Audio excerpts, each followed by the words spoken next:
Hola, hola, hola, hola. ¿Cómo estamos? Viernes 18 de septiembre. Estamos arrancando. Vamos a tratar de acomodar todo para que nos pueda aguantar. Tenemos acá hablando de tecnologías, tenemos toda la tecnología acá para que podamos soportar este tiempo. Muy bien, vamos a invitar a nuestro invitado de hoy, ¿sí? Un lujo poder contar con la presencia del ingeniero Luis Campos. Así que en cuanto se conecte, nos vamos a estar saludando y vamos a poder iniciar la conversación. Ahí estamos. Disculpen que toque el teléfono, pero bueno, está todo puesto de tal manera para que no se caiga que bueno, crucemos los dedos. A ver, esperando al ingeniero. Ahí está, bienvenidos. Hermosa tarde de viernes. Un viernes ya de primavera, espectacular. Espectacular, de verdad. Así que,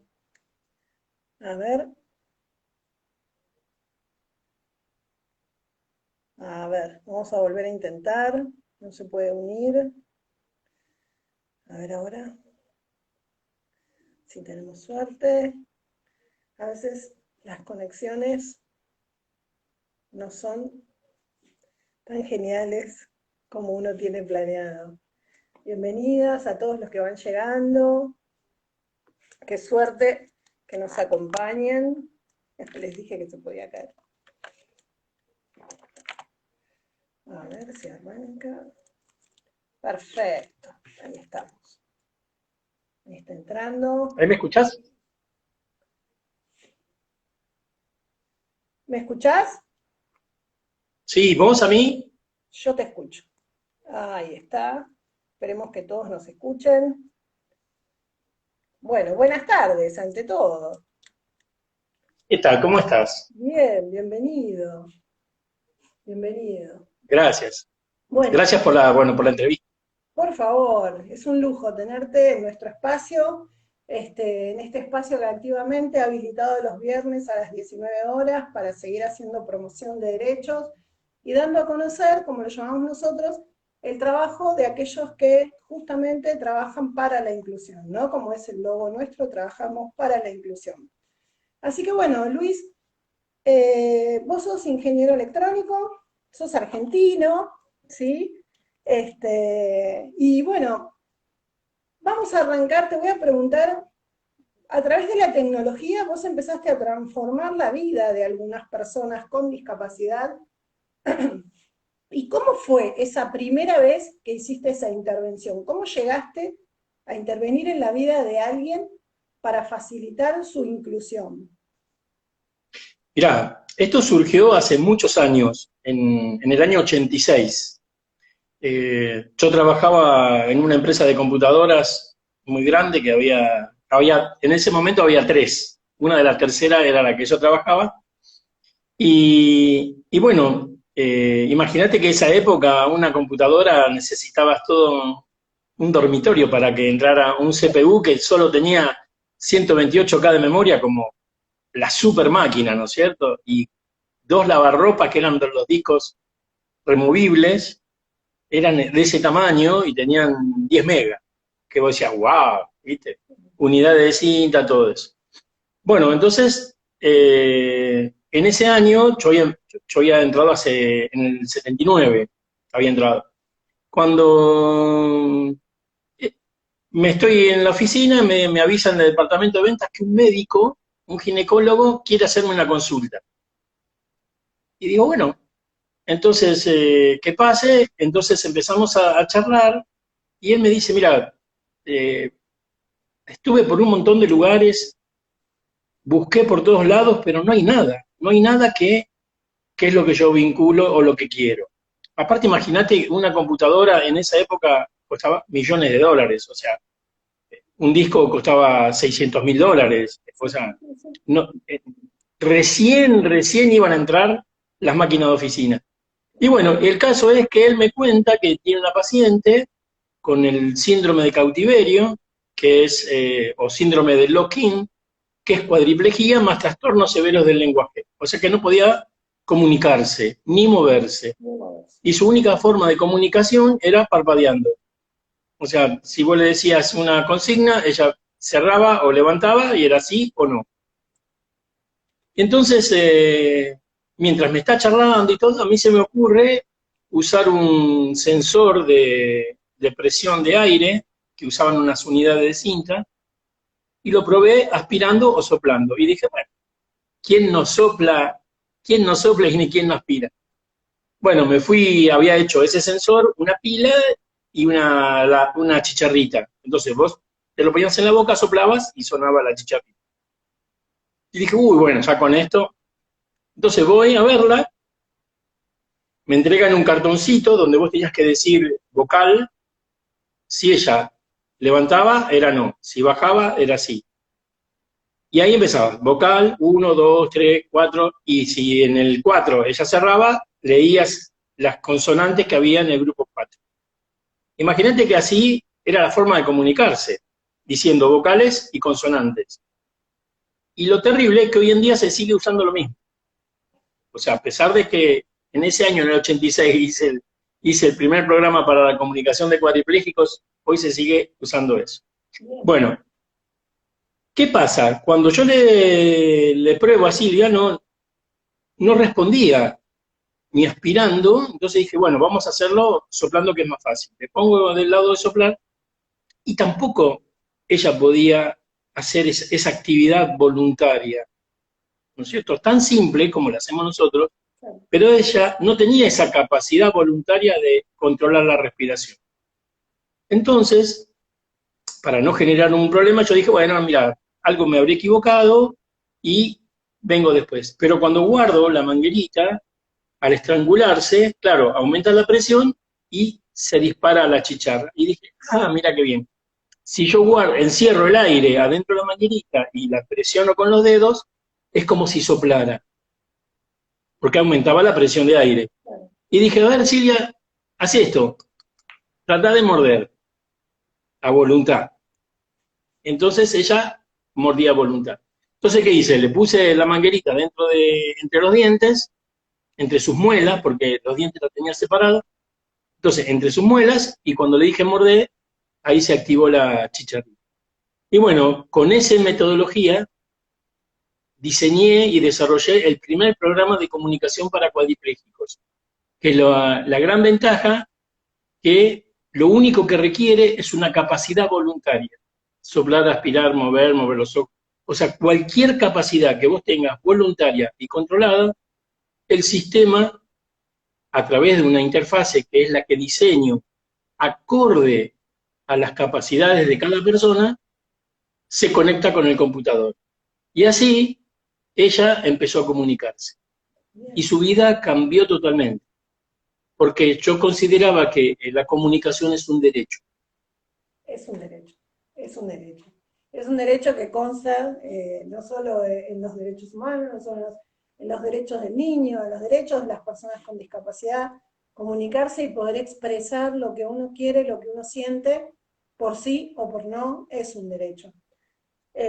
¿Y qué cosas llegó a hacer Silvia? O sea, a partir de ahí me imagino una revolución familiar, poder empezar a interactuar, ¿no?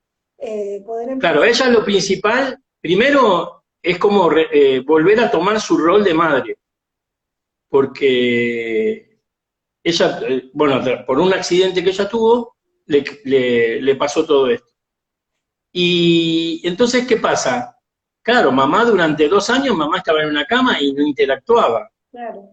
Y entonces, ¿qué pasaba? La abuela, o sea, la madre de ella, era como la que tomaba la organización de la casa. Entonces, al Silvia ahora, a través de su televisor, porque en ese momento las computadoras que había hogareñas se conectaban con un cassette, guardabas el programa y en el televisor mirabas se conectaba al televisor para ver el programa. claro, Bueno, a través de esa pantalla, ella empezaba, y una impresora, a darle comunicación, o sea, interactuar con sus hijos. Y fíjate qué barro que el más chico, que estaba en primer grado, me decía, ¿cómo desconecto a mamá? Porque me llena de deberes. Claro, antes no hacía nada y ahora mamá me llena de deberes, claro. Durante todo el día ella le preparaba, en su impresora le preparaba toda la tarea. La más exacto. grande, la más grande le ponía límites, entonces se enojaban, la mediana tenía que hacer, no podía salir, entonces ahí empieza la interacción. La Pero interacción algo más familiar, ¿no? importante, claro, pero algo más importante es que, bueno, yo decido ponerle todo a medida que pasaban las semanas, yo iba modificando el programa. Entonces, llegó un momento que yo le puse alarmas para expresar dolor, ir al baño. Entonces, cuando yo llego y le pongo, le digo a la madre, mira, lo que hice ahora fue agregarle alarmas, y entonces ella, si tiene alguna necesidad de estas, sí, pero ella no va al baño. Pero bueno, ahí Silvia me mira como diciendo, no lo saques. Entonces, le digo, no, bueno, ya lo hice, así que si no lo usa, no lo usa. Y a ratito suena la alarma de que quería el baño. Entonces, ¿estás segura? Mirá que es un trastorno, hay que sacarte, hay que llevarte, hay que hacer toda una movida muy importante.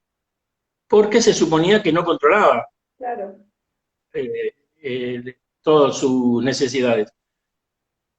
Y entonces, bueno, se saca, la llevan al baño y Silvia va perfectamente. ¿Qué pasa?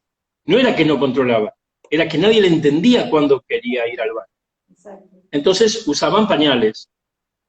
A partir del hecho de no usar más pañales, su vida cambió totalmente. Sí, Empezó a demandar arreglo a su cara, a su pelo, a su cuidado personal, estaba más fuera de la cama. O sea que por eso lucho tanto, a veces en las clínicas, en los hospitales, de contar con sistemas de comunicación alternativa o aumentativa, depende, porque a veces una simple grilla de pictogramas te pueden expresar un deseo de un paciente. exacto. Y eso no está masivo. Bien. Y también hiciste la primera inclusión educativa a través de un cuaderno, con un niño que pudo empezar a participar de las clases, ¿no? Eso fue en el 91. Fue la primera integración escolar con computadora. Imagínate que era una computadora de IBM que se llamaba PS25, que era el monitor y un disquete. Venía con un disquete de 3,5. Y bueno, y le había diseñado un puntero especial y con eso él empezaba a tipear. Pero ¿qué pasó? No fue simplemente tipear en un procesador de texto. Lo que diseñé para ese momento fue el primer cuaderno digital de integración escolar. Tenía letra cursiva, imprenta, compás, regla, ábaco. O sea, él, a pesar de su discapacidad motriz que era muy severa, realizó la actividad escolar exactamente como cualquier otro chico. Se le corregía, o sea, la maestra corregía lo impreso, el papá imprimía lo que él hacía, se lo corregía, o sea, se le ponía, si había que ponerle mal, se le ponía mal, y si había que ponerle una marca en rojo, se le ponía una marca en rojo. No se suicidó porque le pusieron la marca en rojo. O sea, lo que él veía que tenía las mismas posibilidades de aprendizaje que otro nene.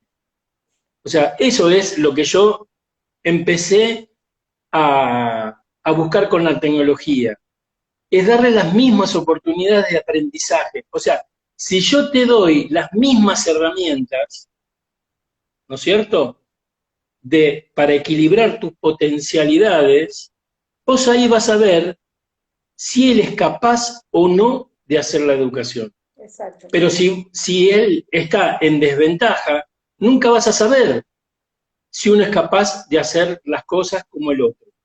Vos, Mira que, vos nos comentaste en algún momento que tu inquietud era ya que la otra persona no podía comunicarse, no podía moverse, ¿cómo sabés que el otro no sabe? ¿No es cierto? Y esa pequeña, gran frase es una reflexión importantísima que también se traduce en acciones, y eso es muy importante. Vos pudiste traducir esa inquietud en este cuaderno digital, en que este niño en ese momento pudiera hacer el recorrido escolar igual que sus compañeros, al mismo tiempo que sus compañeros, con los apoyos que necesitaba. ¿No es cierto? Con este cuaderno que le permitía diseñar las mismas tareas, porque fue así, ¿no? Él pudo sostener el mismo ritmo que sus compañeros. No, si vos ves el cuaderno y ves el cuaderno de otro compañero, no vas a ver la diferencia. Porque cuando vos fijate que a veces el sentido común o el criterio, vos podés tener toda la tecnología del mundo, pero si no cambiamos la manera de pensar, no vamos a llegar a ninguna parte. Vos sabés que se me cuestionó cómo el maestro iba a darse cuenta que él borraba. ¿Por qué? Porque si yo en un procesador de texto escribo mal y borro, vos no te das cuenta que borré. Claro. Entonces, yo lo que tuve que hacer era, como era en hojas rayadas, tenía para clase hojas rayadas, para matemática hojas cuadriculadas y para tarea de aprestamiento hojas en blanco. Entonces, cuando vos trabajabas en hojas rayadas, que era de repente lengua o cualquiera de las actividades, cuando vos, eh, cuando vos cometías un error y borrabas, se te manchaba el papel. O sea, en la pantalla aparecía el renglón y te dejaba el rastro muy suavecito del error que cometiste. Entonces, ahí vos también veías si lo ayudaban en la casa o no. Claro. Porque si lo ayudaban en la casa, quedaba todo el cuaderno manchado. ¿No es cierto? O porque es así. Entonces, Para aquellos que no tenían discapacidad ni cuaderno electrónico, si lo ayudaban en casa, tenía que darse cuenta la maestra, porque no quedaba el cuaderno con alarmas ni con avisos, ¿no es cierto? Así que claro, si tenías un cuaderno Rivadavia de buena calidad, vos borrabas y no se notaba la mancha. No. Pero bueno. Acá, sí, acá el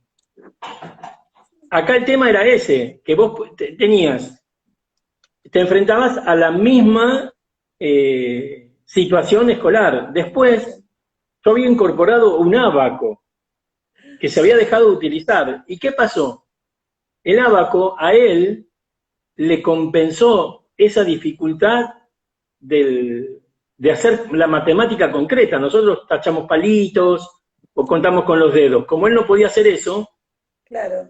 al diseñarle un ábaco, donde él cada vez que tocaba con su puntero la flechita para la derecha, sumaba una bolita.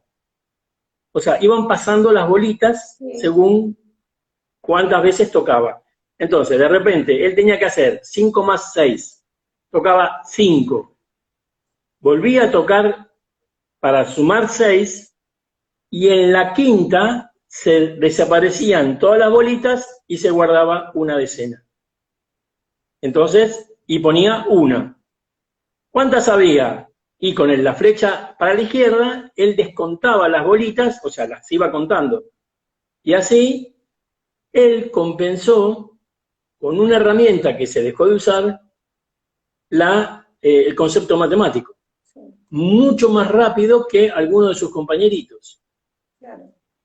¿Qué te iba a decir? Entonces. Qué interesante, Luis, porque me imagino, no sé si habrá seguido teniendo contacto, cómo pudo continuar su escolaridad, pero vos le cambiaste la vida y le proporcionaste no solo la posibilidad de acceder a su derecho a la educación, sino de estar en un contexto social, ¿no? Poder estar con sus compañeros, poder asistir a la escuela, poder atravesar un montón de vivencias que como decías vos antes, igualando las oportunidades, ¿no? Brindarle las herramientas para que tenga las mismas oportunidades que los demás.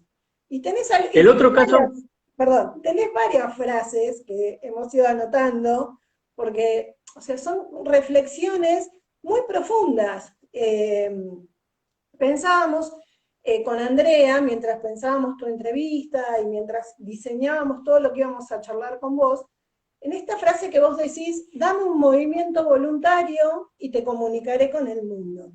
Muchas veces cuando las personas con discapacidad, sobre todo aquellas que les impiden movilizarse y les impiden comunicarse, no solo reciben el diagnóstico, reciben la realidad que acompaña ese diagnóstico, quedan como en ese lugar de, bueno, no se puede, no hay dispositivos para esto, pero por suerte vos empezaste a darle una vuelta más, a buscar ese movimiento voluntario para poder diseñar algo acorde a su medida y a sus posibilidades para poder adaptar este sistema de comunicación. Me imagino que tuviste esto claro. de la manguerita y habrás tenido otras personas que tenían otras posibilidades para moverse. Mirá, después, cuando se difundió el caso de Claudio, se llamaba Clau el programa, porque era mi primer cuaderno. Clau, mi primer cuaderno. Cuando se difundió, lo habían difundido el Canal 11, el programa, una familia de Tostado se entera. Tostado queda a 1.300 kilómetros de acá, en la provincia de Santa Fe. Entonces, vienen a verme. El nene con una parálisis cerebral muy importante. Vienen, claro, y no respondía, ¿viste? Estaba muy nervioso, habían hecho, ¿viste? Un sacrificio enorme. Entonces yo le dije, miren, no se preocupen. Yo sé que hicieron un gasto importante en venir y todo, pero no se preocupen porque yo voy a viajar para verlos en su casa. Y así fue. Me tomé un micro, a la semana me tomé un micro y me fui a Tostado. Él estaba en 3er grado. Y entonces lo que le diseñé fue un babero, porque él podía mover esto nada más, el mentón hacia abajo. Entonces, como una especie de babero, se tenía un switch acá, un botón especial, y él hacía así y empezó a escribir. Bueno, empezó en 3er grado. Una revolución también en Tostado.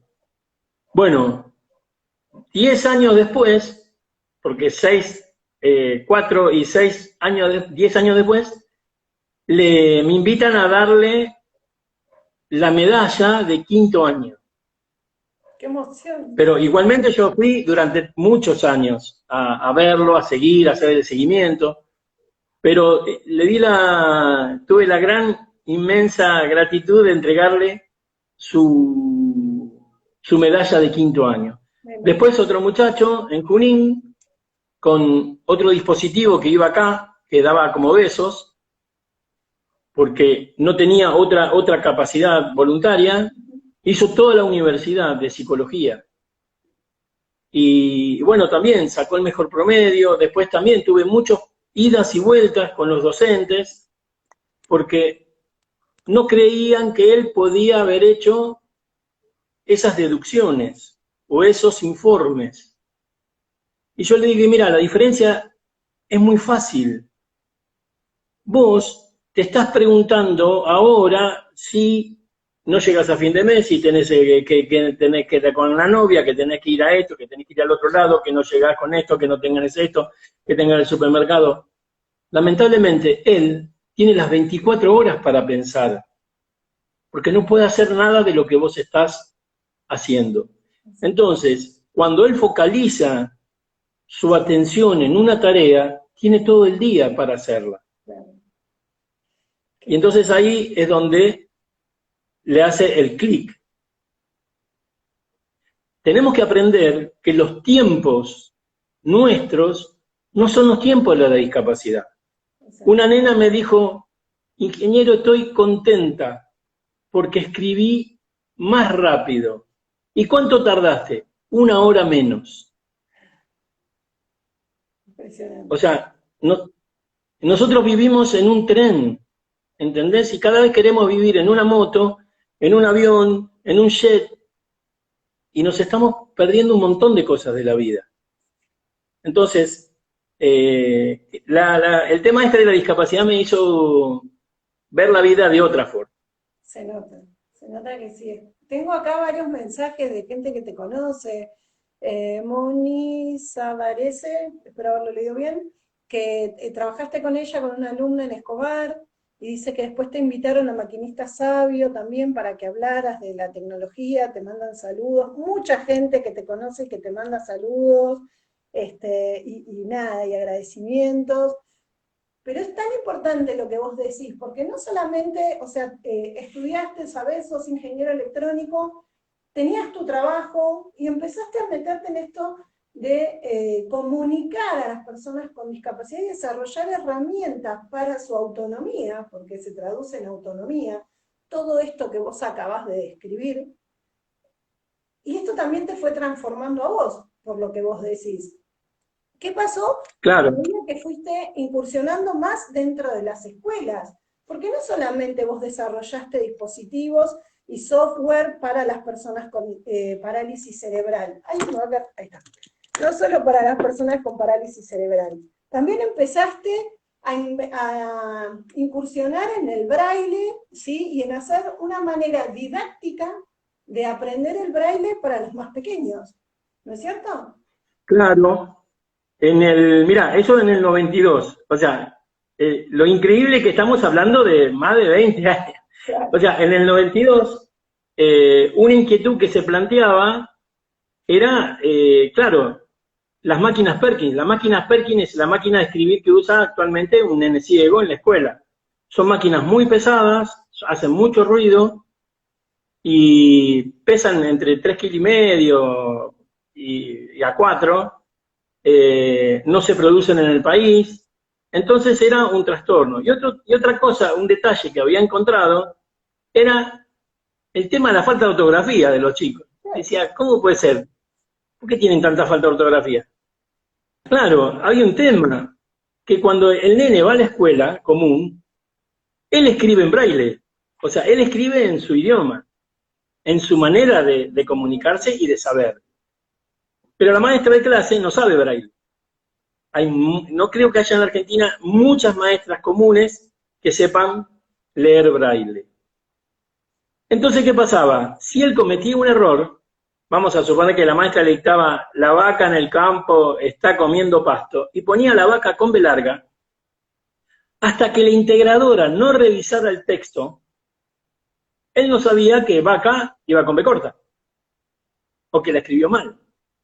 Y eso pasaba, eso podía pasar 4 días, 3 días, depende de la circulación de la integradora.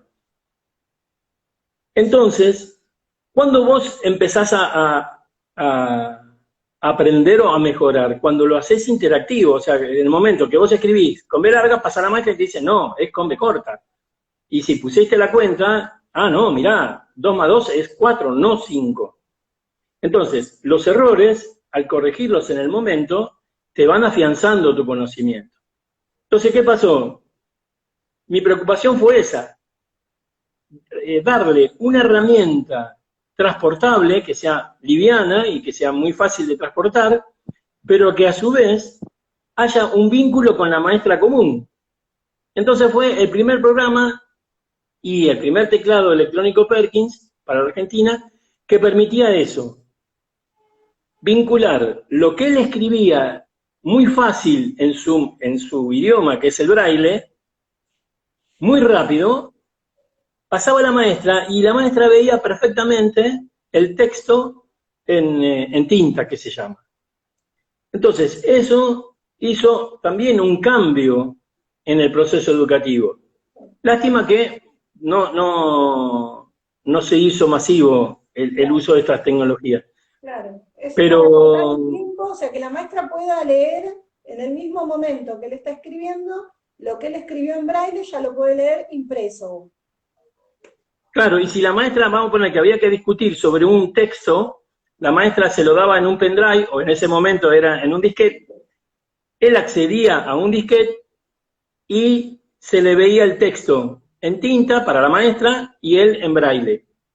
Entonces podía como poner, marcar, hacer análisis sintáctico, y entonces el teclado le ofrecía herramientas, y él estaba trabajando en matemática. O sea, la matemática en ciegos es totalmente distinta a la nuestra, porque nosotros una cuenta de suma, que la vemos verticalmente, es muy rápido. Vos haces así, pegaste un vistazo y sabés el resultado. Ellos todo ellos son horizontal. No pueden hacerla vertical, la tienen que hacer horizontal. Y las cuentas de dividir, fracciones, todo es en horizontal. Entonces hay todo un código que él tiene que saber para expresar en matemática. Entonces el programa, lo que logré es que lea, es el primer programa que lee perfectamente matemática. Si vos ponés 1/3 más 1/5 más 1/8, lo escribís en braille, el sistema te va a leer exactamente cómo está. 1/5 más 1/8 más 1/3, todo entre paréntesis. ¡Uepa! Estamos con los teléfonos. Entonces,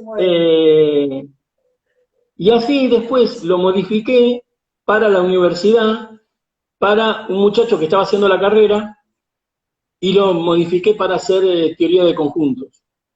O sea que me leí todos los capítulos de La Barca, que es un profesor ciego que había hecho toda la teoría de matemática en braille. Qué interesante. O sea que además aprendiste un montón en el camino porque incursionaste en braille, incursionaste en pedagogía, incursionaste en un montón de cosas para poder ir adaptando cada una de las herramientas. Lo cual es maravilloso, Luis, porque uno de los ítems a los que hace hincapié la convención también es en que cada diseño de apoyo, de sistema de apoyo para la persona con discapacidad, sea la discapacidad que sea el apoyo que sea que necesite, que pueden ser herramientas, pueden ser personas, pueden ser un montón de cosas. Cuando hablamos de apoyo, ese apoyo debe estar hecho a la medida de la persona. ¿Sí? Como un traje hecho a medida. Y eso es algo que vos viviste trabajando desde el día 1 y que lo decís en cada cosa que nos estás explicando. ¿Sí? Que vos adaptás esa tecnología al movimiento voluntario de la persona, a la necesidad de la persona, a dónde vive la persona, el tipo de escolaridad que necesita. ¿Sí? Adaptaste todo un sistema para un universitario. O sea, estás todo el tiempo hablando en línea con los derechos de las personas de discapacidad. Eso es fantástico. Claro, porque una de las cosas que también empecé a aprender, que mal se usa el concepto de accesibilidad o de acceso universal, ¿no es cierto? El acceso a la tecnología universal, es que lo que funciona para Pedro no funciona para Juan. Y lo que funciona para Juan no funciona para Anita, y lo que funciona para Anita no funciona para Margarita. Entonces, el hecho de a veces, imagínate en el 91 hice el proyecto de inclusión de las tecnologías en educación especial en la provincia de Buenos Aires, en el año 91. ¿Y cuál era la base? La base era que antes de poner la tecnología en una escuela, primero se tenía que saber con quién estábamos en la escuela. O sea, saber a qué población iba dirigida, quiénes iban a utilizar la tecnología, y en base a eso se iba diseñando o adquiriendo el contexto tecnológico. Un caso muy particular me pasó en el 2012, cuando el gobierno de México, del estado de Colima, me llama que quería comprarme 500 teclados adaptados, 500 mouse adaptados, 500, para mí era, imagínate, me lo compraban de afuera y dije, chao. Pero agarré y le escribí a la directora y le digo, discúlpeme, me parece fantástico el pedido, pero vamos a hacer una cosa, vamos a cambiar el proyecto. Le sugiero esto, hagamos un proyecto primero de evaluación de los chicos. Ustedes toman un porcentaje de chicos de cada instituto que tienen 5 institutos, y en base a la población que se analiza, vamos a determinar qué tecnología vamos a usar. Bueno, bárbaro. yo viajaba a Guadalajara por otro proyecto que después vamos a charlar, y eran 100 chicos. Durante 2 meses me iba todos los fines de semana a Colima, eran 400 kilómetros de Guadalajara, y evaluar a los 100 chicos. ¿Cuál fue el resultado y qué compró el gobierno de México? Le vendí 5 teclados adaptados, 5 mouse adaptados, 5 comunicadores. ¿Por qué? Porque la población que había no era acorde a lo que ellos necesitaban. Porque tenían otro tipo de población. Entonces, imagínate, se ahorraron un montón de recursos económicos y pudieron aprovechar el potencial de esa tecnología. Entonces, de nada sirve repartir teclados adaptados, mouse adaptados. A mí me decían que yo desintegraba. O sea, que yo desintegraba porque tenía tantas cosas diferentes. Entiendo. Porque eso le marco la diferencia. ¿Y sabes qué? Hace 30 años que estoy ayudando a la gente y la gente está con resultados porque está pensada para ella. Entonces, yo no me puedo adaptar a un botón. El botón se tiene que adaptar a mí, el contacto se tiene que adaptar a mí. Entonces, hay escuelas que le llenaron de tecnología y una mamá vino, viajó de Córdoba con todo lo que le había dado el gobierno, y entonces me dice, mire, con todo esto tiene que escribir mi nena. Y cuando vi a la nena, le dije, señora, no, con esto no va a poder hacer nada, porque no va a poder acceder a su botón, no va a poder acceder al teclado en acrílico, no va a poder, vamos a ver cómo va a poder hacer. Y fue así, se le diseñó una férula para su mano, porque así ella no perdía la coordinación visual y motora, y así fue, y fue feliz en su escuela. Entonces, tenemos que pensar en esa mirada. Totalmente, totalmente. Creo también, Luis, que, Y entonces, que los años que han pasado te van dando la razón, ¿sí? En este sentido, el sistema de apoyos es para cada uno, ¿sí? Acá el arquitecto Bernardelli te dice el diseño basado en la experiencia del usuario, ¿no? Esto que vos estás describiendo también. Esto, adaptar cada cosa, por más que exista un diseño universal, ¿sí? Los apoyos son específicos para la necesidad de cada una de las personas, niños, niñas, adolescentes, adultos, quien sea, ¿sí? claro, Lo que vos estás describiendo es perfectamente acorde con los derechos de las personas con discapacidad, y lo remarco porque vos sos alguien que no viene de la discapacidad, o sea, no fuiste alguien que estudió para trabajar con personas con discapacidad, ni se formó para ello, o sea, en algún momento decidiste, por cuestiones de la vida, te fueron llevando y vas acorde con los derechos. Entonces eso es algo que yo celebro y que desde Activamente te queríamos agradecer, y por eso nos encantaba tenerte hoy acá.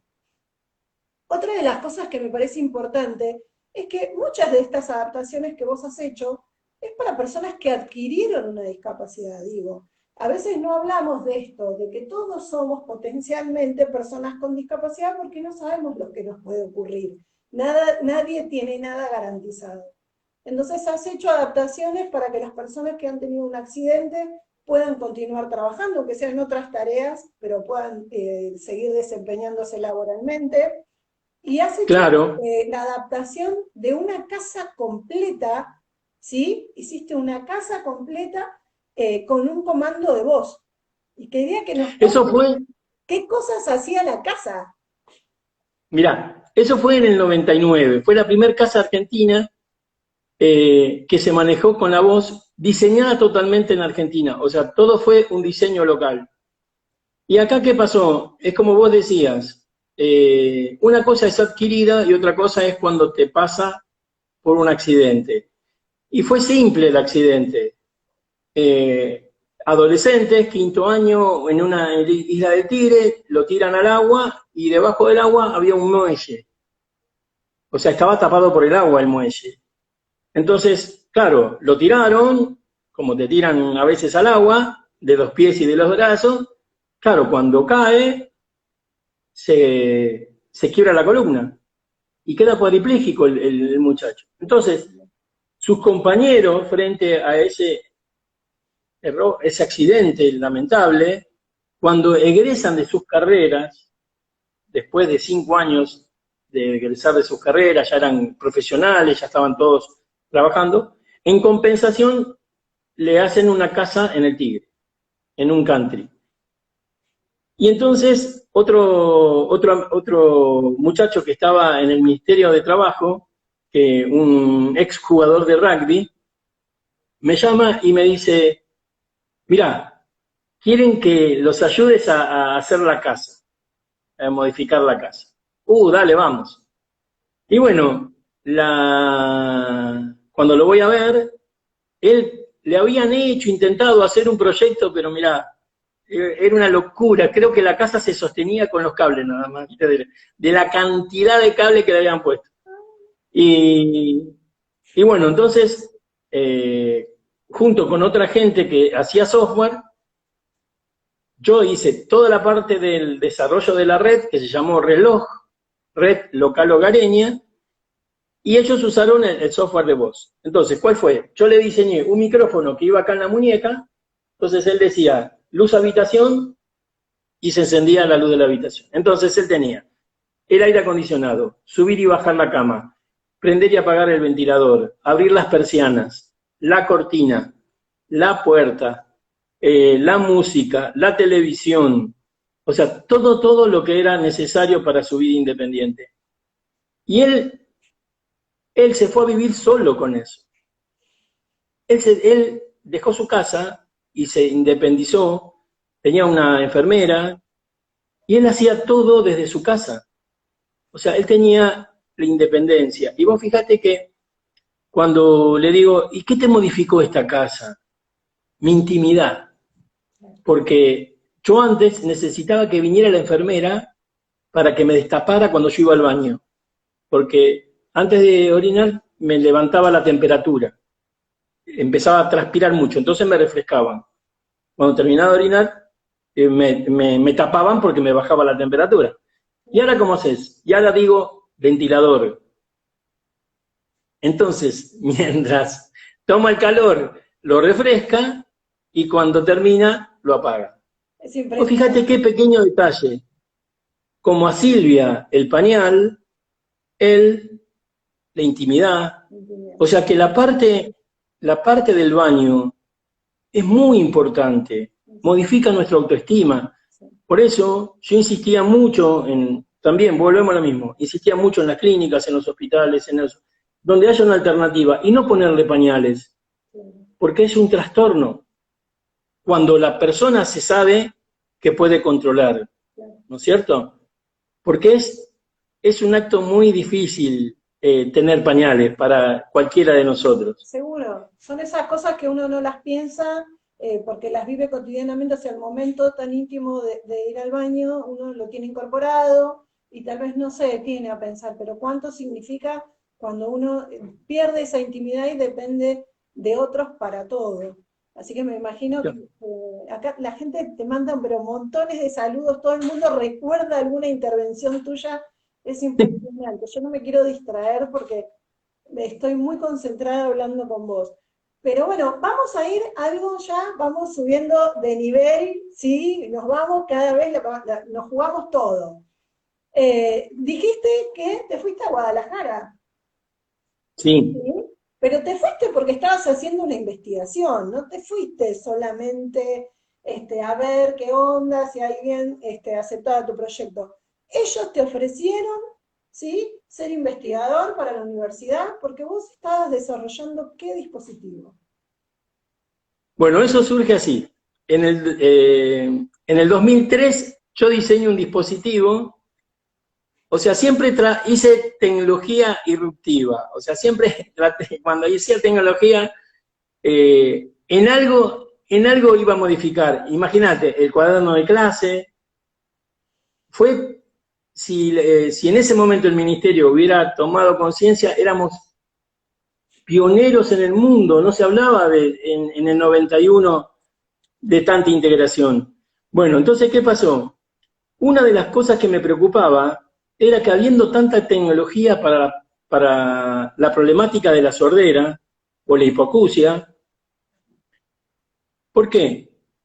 Porque hay de todo, hay audífonos simples, complejos, complicados, ultra modernos, ultra pequeñitos, implante coclear, o sea, la última novedad es el implante coclear, el implante de tronco cuando no tenés esto, cuando lo otro, el de activación por vibración de golpeteo en el hueso, pero la realidad te dice que hay sordos.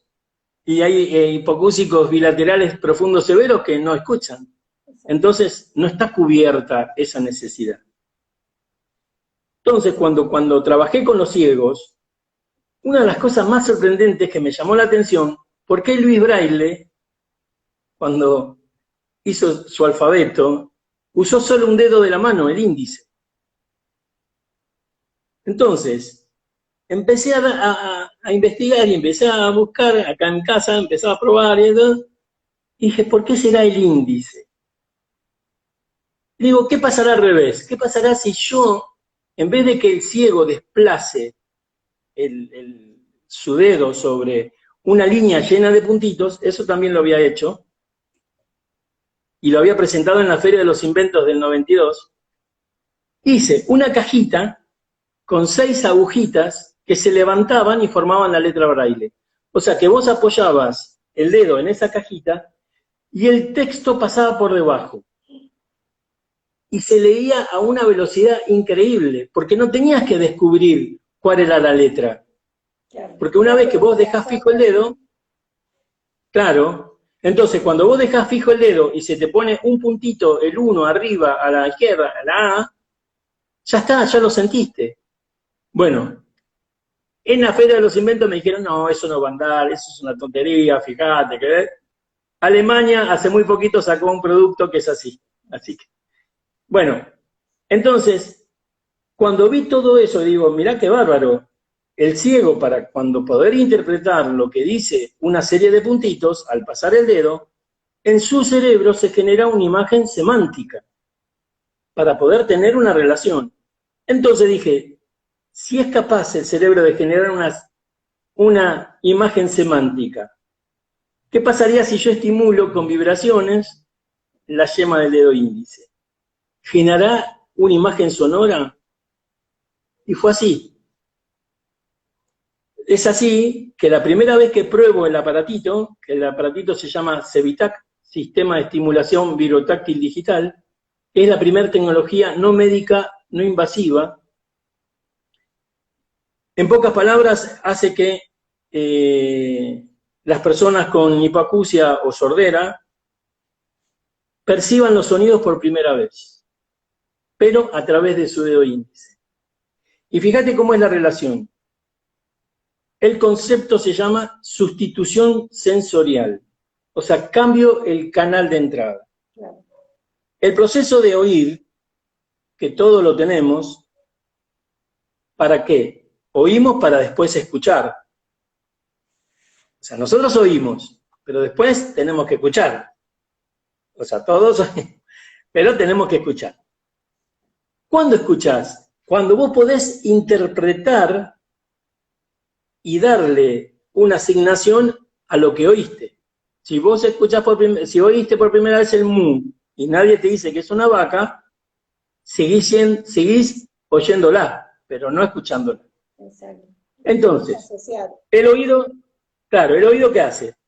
Viene la onda sonora, entra por el canal auditivo, choca al tímpano, el tímpano vibra, el conjunto de los huesecillos, martillo, yunque y estribo, lo amplifican, lo llevan a la cóclea y recién la cóclea, a través de las células ilíadas, estimulan al nervio auditivo. Vos fijate todo lo que es, lo que hace el sistema del proceso auditivo. La onda sonora vibra y electricidad, después de todo un proceso. Bueno, ¿qué descubrí? Que el sistema nervioso táctil tiene la posibilidad de discriminar frecuencias desde los hertz hasta los 10.000 hertz. Entonces, cuando vibra, automáticamente sale electricidad por el sistema nervioso. Entonces, para la corteza, si vibra y sale electricidad, es sonido. Entonces, cuando yo lo presento en el 2009 en Colombia, yo acá golpeé muchas puertas, y parece que el que estaba del otro lado necesitaba mi dedal, porque no escuchaba. ¿Qué pasa? Me invitan para disertar en el Congreso Internacional de Neurociencias en Colombia, expongo, pero lo expongo como un trabajo, así como diciendo, miren lo que hice. O sea, como diciendo algo. El doctor que estaba esperando mi charla, terminar mi charla para él salir a dar su conferencia, cuando termino de hablar, se levanta y dice, señores, estamos frente a un cambio en la historia. Lo que acabamos de ver es, si a una persona con hipacusia bilateral severa se le quita el canal principal que es la vista y copia o reproduce las mismas palabras que se le dicen, ¿cuál es el sentido que hoy conocemos? El oír y el escuchar. Este hombre logró algo increíble. Entonces, cuando termina el congreso, me dice, ¿quién te está apoyando? Y yo dije, mi familia, mi señora, mis hijos.